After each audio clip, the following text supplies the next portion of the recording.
Kembali di News on the Spot pemirsa, dalam rangka memperingati hari ulang tahun ke-64 Komando Pasukan Khusus menyelenggarakan akan serangkaian kegiatan seperti upacara parade dan syukuran di lapangan Makopasus Cijantung, Jakarta Timur. Informasi selengkapnya kita akan bergabung dengan reporter Priscila Dahuan dan juru kamera Rio Cornelianto langsung dari Makopasus Cijantung. Iya, Cila, kali ini dalam ulang tahun Kopassus, siapa saja yang terlihat hadir di sana? Iya, Carlos, benar sekali dalam rangka memperingati ulang tahun Kopassus yang ke-64. Kopassus mengundang lebih dari 1.000 undangan, di antaranya Menko Polhukam Luhut Binsar Panjaitan, juga ada Menteri Pertahanan RI Ria Mizar Raikudu, dan juga ada Panglima TNI Jenderal Gatot Nurmantio, serta ada Kapolda Metro Jaya Mugyarto. Dan keempatnya memang hadir untuk memeriahkan acara ulang tahun yang ke-64 Kopassus ini.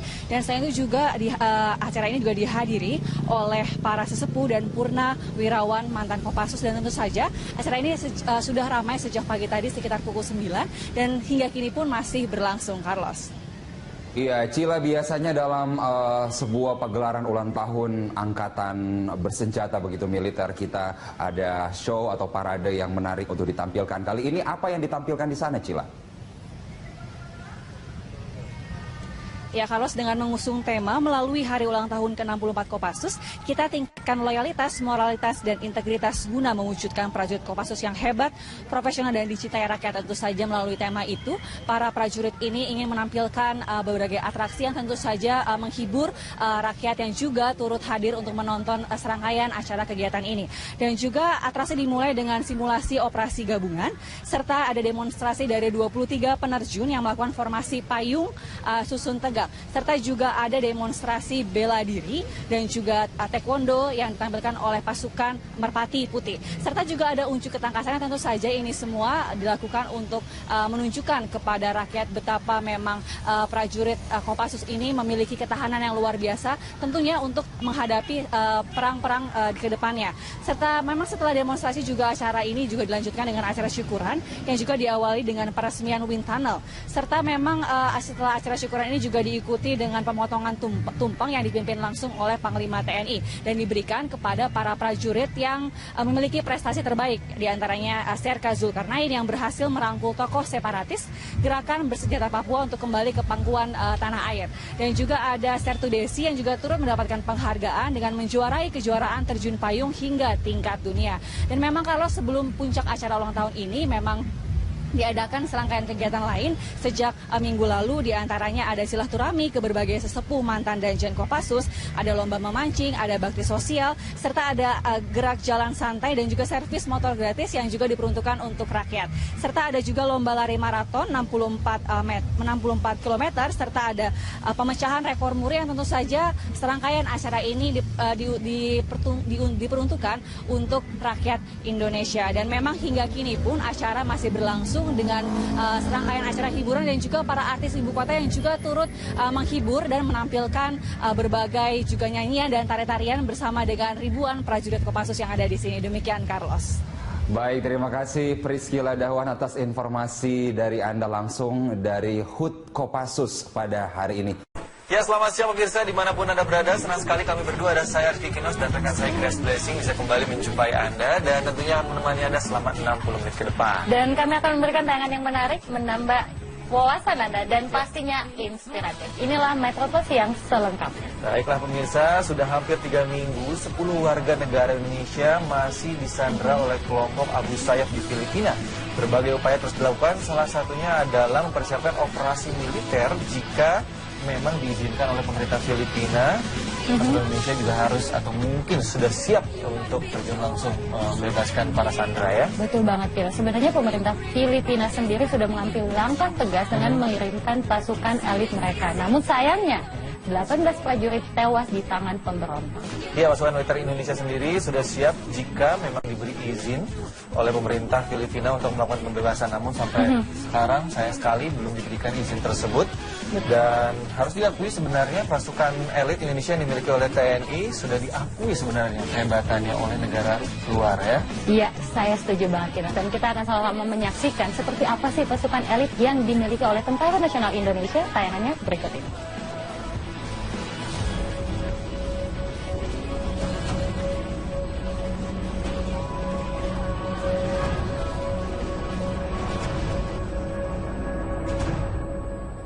3 pekan sudah, 10 warga negara Indonesia disandra oleh kelompok militan Abu Sayyaf.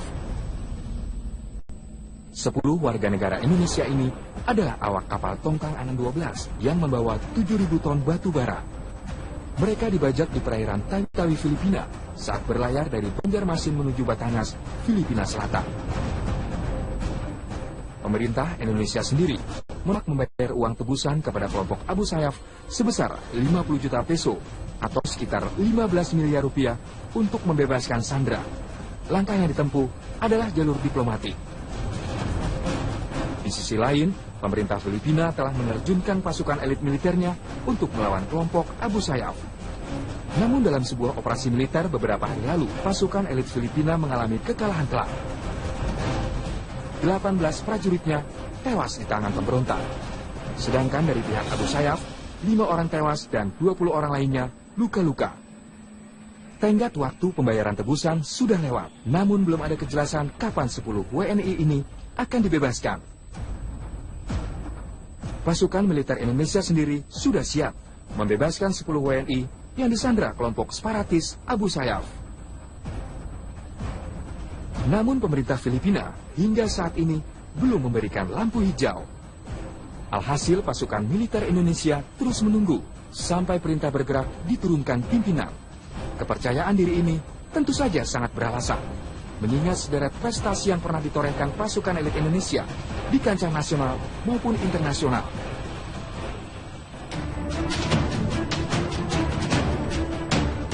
Nah, seperti apa kekuatan yang dimiliki pasukan elit Indonesia? Data Semen Bravo 90 atau Den Bravo 90. Pasukan elit ini dibentuk secara terbatas di lingkungan Korps Pasukan Khas TNI Angkatan Udara pada tahun 1990. Satuan khusus ini memiliki tugas untuk melawan kekuatan udara musuh. Sasaran mereka adalah pangkalan atau alat utama sistem persenjataan agar kekuatan udara lawan lumpuh. Den Bravo 90 dilengkapi persenjataan canggih, diantaranya senapan heavy barrel yang bisa diandalkan. Kemampuan personelnya pun tidak bisa dianggap remeh. Bayangkan, seorang prajurit Den Bravo memiliki kekuatan sama dengan 5 prajurit TNI. Den Bravo juga menjadi pasukan khusus pertama di Indonesia yang mampu menguasai ilmu bela diri STEMA, yaitu bela diri khas dari pasukan elit Rusia.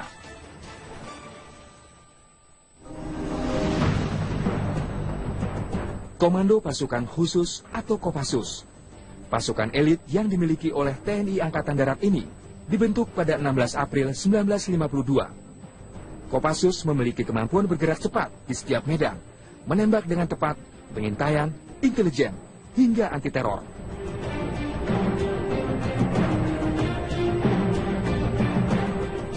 Prajurit Kopassus dapat mudah dikenali dengan baret merah yang disandangnya. Pasukan ini pun sering disebut sebagai pasukan baret merah. Kemampuannya pun luar biasa. Ibaratnya satu prajurit Kopassus bisa disamakan dengan 8 prajurit TNI biasa.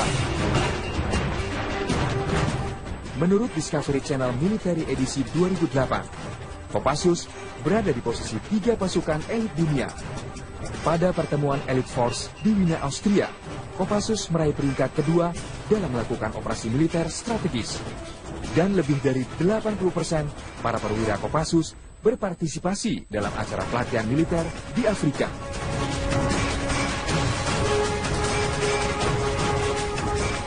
Komando Pasukan Kata atau Kopaska, pasukan khusus dari TNI Angkatan Laut ini didirikan pada 31 Maret 1962 oleh Presiden Soekarno yang saat itu dibentuk untuk mendukung kampanye militer di Irian Jaya. Tugas utamanya menyerbu kapal dan pangkalan musuh, menghancurkan instalasi bawah air, penyiapan perebutan pantai, dan operasi pendaratan kekuatan amfibi. Kemampuan satu prajurit Kopaska setara dengan 24 orang TNI. Kopaska dilengkapi senjata dan kendaraan bawah air teknologi tercanggih dari seluruh dunia. Hellweek adalah salah satu latihan terberat untuk menjadi Kopaska. Pasukan diharuskan menyelam selama berjam-jam dengan keadaan tangan dan kaki diikat. Operasi legendaris Kopaska adalah saat beberapa personil mereka ditugaskan untuk mengamankan blok Ambalat dari gangguan Malaysia. Terakhir, Indonesia punya pasukan TNI bernama Denjaka yang kerap membuat geger dunia.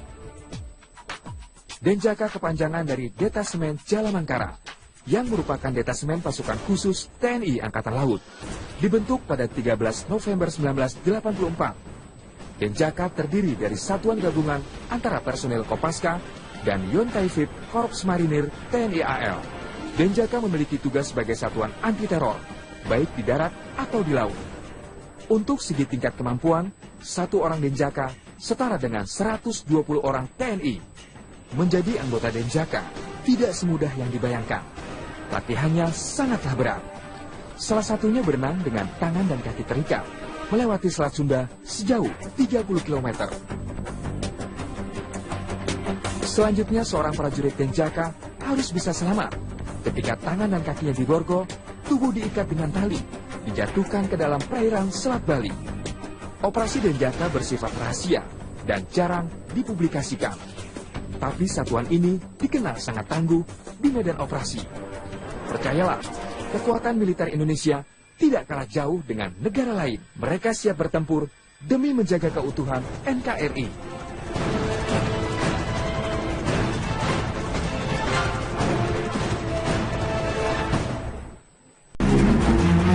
Pemirsa, gempa hebat dengan kekuatan 7,3 skala Richter kembali mengguncang Jepang dini hari tadi setelah gempa kecil sebelumnya mendahului menewaskan 9 orang.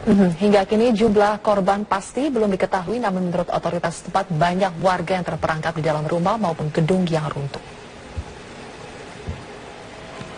Proses evakuasi korban gempa di Kumamoto, Jepang masih berlanjut hingga Sabtu waktu setempat. Sedikitnya 11 pelajar dilaporkan terjebak di dalam reruntuhan apartemen mereka. Pihak kepolisian menyatakan 6 orang tewas di area Minamiaso. Gempa kali ini juga menghancurkan sejumlah infrastruktur jalan dan juga bangunan, dan bahkan menimbulkan ledakan disertai kepulan asap tebal. Sementara itu, gempa susulan juga terjadi di sejumlah wilayah di Jepang. Gempa terjadi di wilayah Kumamoto pukul 1:25 dini hari tadi. Badan Meteorologi Jepang sempat menyatakan tsunami akan terjadi dengan ketinggian mencapai 1 meter di pesisir barat Kumamoto. Namun peringatan diturunkan 1 jam kemudian. Hingga Sabtu dini hari tadi, gempa susulan kecil masih terus terjadi beberapa menit. Menurut salah satu korban gempa yang berada di... Kepercayaan diri ini tentu saja sangat beralasan. Mengingat sederet prestasi yang pernah ditorehkan pasukan elit Indonesia di kancah nasional maupun internasional.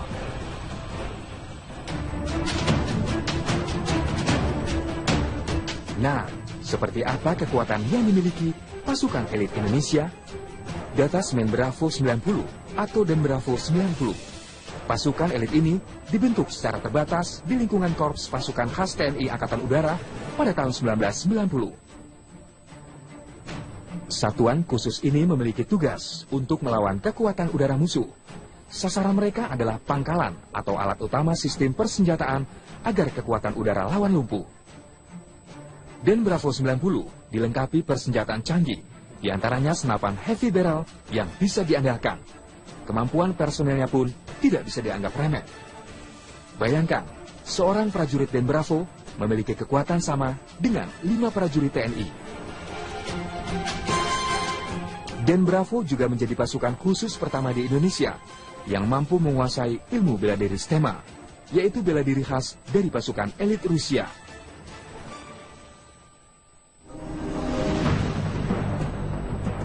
Komando Pasukan Khusus atau Kopassus. Pasukan elit yang dimiliki oleh TNI Angkatan Darat ini dibentuk pada 16 April 1952. Kopassus memiliki kemampuan bergerak cepat di setiap medan, menembak dengan tepat, pengintaian, intelijen, hingga anti-teror.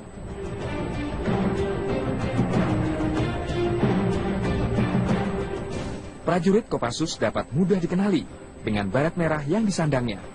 Pasukan ini pun sering disebut sebagai pasukan baret merah. Kemampuannya pun luar biasa. Ibaratnya satu prajurit Kopassus bisa disamakan dengan 8 prajurit TNI biasa. Menurut Discovery Channel Military edisi 2008, Kopassus berada di posisi 3 pasukan elit dunia. pada pertemuan Elite Force di Wiener, Austria. Hadapi perang-perang ke depannya. Serta memang setelah demonstrasi juga acara ini juga dilanjutkan dengan acara syukuran yang juga diawali dengan peresmian wind tunnel. Serta memang setelah acara syukuran ini juga diikuti dengan pemotongan tumpeng yang dipimpin langsung oleh Panglima TNI dan diberikan kepada para prajurit yang memiliki prestasi terbaik, diantaranya Serka Zulkarnain yang berhasil merangkul tokoh separatis gerakan bersenjata Papua untuk kembali ke pangkuan tanah air. Dan juga ada Sertu Desi yang juga turut mendapatkan penghargaan dengan menjuarai kejuaraan terjun payung hingga tingkat dunia. Dan memang kalau sebelum puncak acara ulang tahun ini memang diadakan serangkaian kegiatan lain sejak minggu lalu, diantaranya ada silaturahmi ke berbagai sesepuh mantan Danjen Kopassus, ada lomba memancing, ada bakti sosial, serta ada gerak jalan santai dan juga servis motor gratis yang juga diperuntukkan untuk rakyat. Serta ada juga lomba lari maraton 64 km, serta ada pemecahan rekor muri yang tentu saja serangkaian acara ini diperuntukkan untuk rakyat Indonesia. Dan memang hingga kini pun acara masih berlangsung dengan serangkaian acara hiburan dan juga para artis ibu kota yang juga turut menghibur dan menampilkan berbagai juga nyanyian dan tarian-tarian bersama dengan ribuan prajurit Kopassus yang ada di sini. Demikian, Carlos. Baik, terima kasih Priscila Dahwan atas informasi dari Anda langsung dari HUT Kopassus pada hari ini. Ya, selamat siang pemirsa dimanapun Anda berada. Senang sekali kami berdua, ada saya Arti Kinos dan rekan saya Grace Blessing bisa kembali menjumpai Anda dan tentunya akan menemani Anda selama 60 menit ke depan. Dan kami akan memberikan tayangan yang menarik, menambah wawasan Anda dan pastinya inspiratif. Inilah Metropos yang selengkapnya. Baiklah pemirsa, sudah hampir 3 minggu 10 warga negara Indonesia masih disandra oleh kelompok Abu Sayyaf di Filipina. Berbagai upaya terus dilakukan, salah satunya adalah mempersiapkan operasi militer jika memang diizinkan oleh pemerintah Filipina.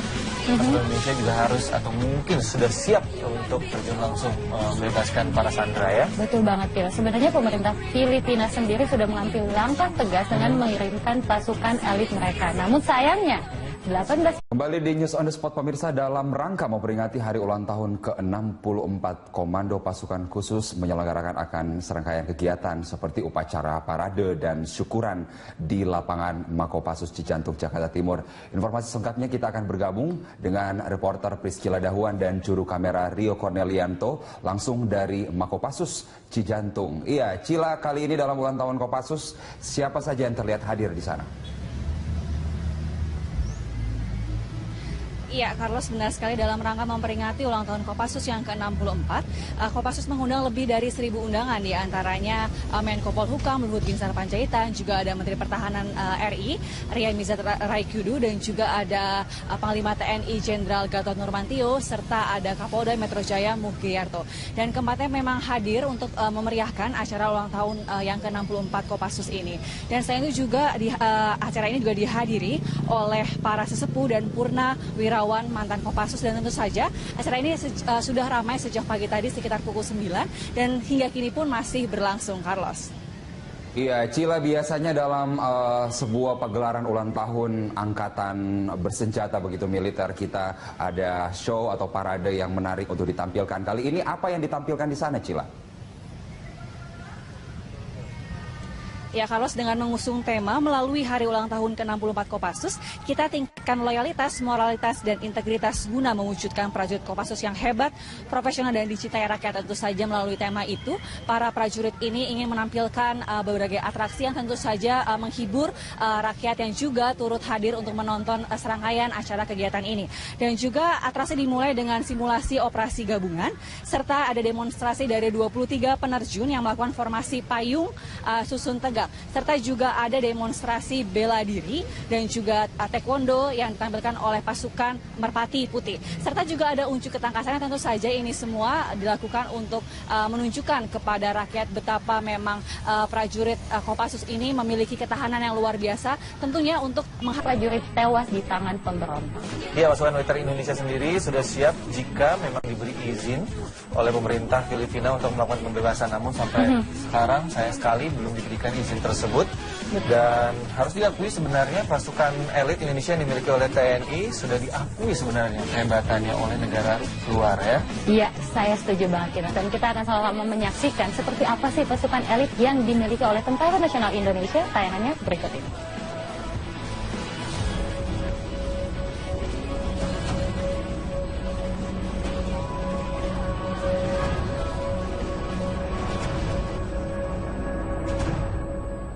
3 pekan sudah 10 warga negara Indonesia disandra oleh kelompok militan Abu Sayyaf.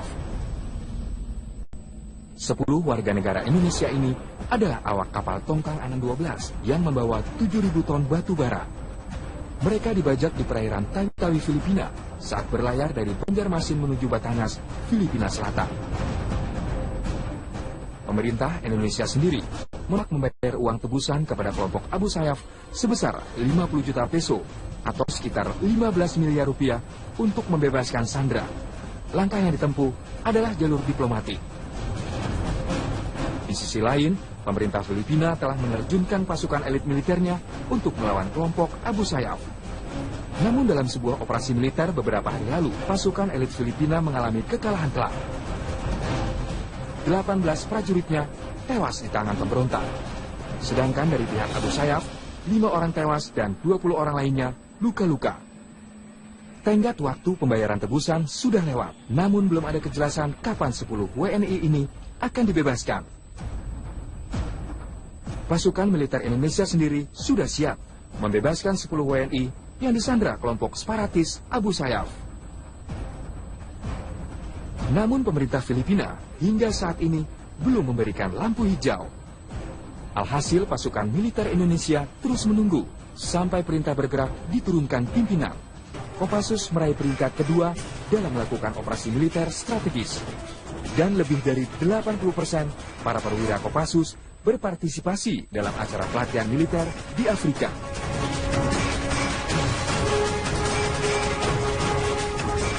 Komando Pasukan Kata atau Kopaska, pasukan khusus dari TNI Angkatan Laut ini didirikan pada 31 Maret 1962 oleh Presiden Soekarno yang saat itu dibentuk untuk mendukung kampanye militer di Irian Jaya.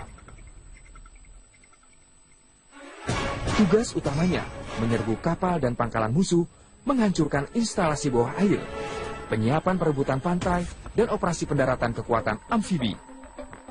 Kemampuan satu prajurit Kopaska setara dengan 24 orang TNI. Kopaska dilengkapi senjata dan kendaraan bawah air teknologi tercanggih dari seluruh dunia. Hell Week adalah salah satu latihan terberat untuk menjadi Kopaska. Pasukan diharuskan menyelam selama berjam-jam dengan keadaan tangan dan kaki diikat. Operasi legendaris Kopaska adalah saat beberapa personil mereka ditugaskan untuk mengamankan blok Ambalat dari gangguan Malaysia. Terakhir, Indonesia punya pasukan TNI bernama Denjaka yang kerap membuat geger dunia. Denjaka kepanjangan dari Detasemen Jalamangkara yang merupakan detasemen pasukan khusus TNI Angkatan Laut. Dibentuk pada 13 November 1984. Denjaka terdiri dari satuan gabungan antara personil Kopaska dan Yonkaifib Korps Marinir TNI AL. Denjaka memiliki tugas sebagai satuan anti-teror, baik di darat atau di laut. Untuk segi tingkat kemampuan, satu orang Denjaka setara dengan 120 orang TNI. Menjadi anggota Denjaka tidak semudah yang dibayangkan. Latihannya sangatlah berat. Salah satunya berenang dengan tangan dan kaki terikat, melewati Selat Sunda sejauh 30 km.